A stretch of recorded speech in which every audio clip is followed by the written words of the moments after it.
नमस्कार, मी PI कुंदन गावडे, वैराग police Thane प्रभारी अधिकारी. संतनाथ यात्रा 2025च्या अनुषंगाने आज सर्व पोलीस स्टेशनचे अधिकारी आणि अंमलदार यांच्यासमवेत वैराग पोलीस स्टेशनच्या परिसरातून आपण रूट मार्च करणार आहोत. धन्यवाद.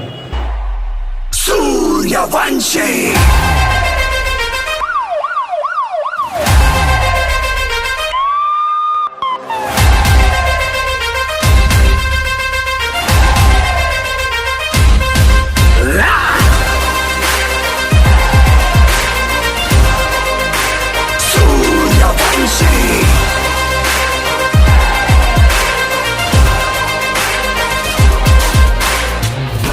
सूर्यवंशी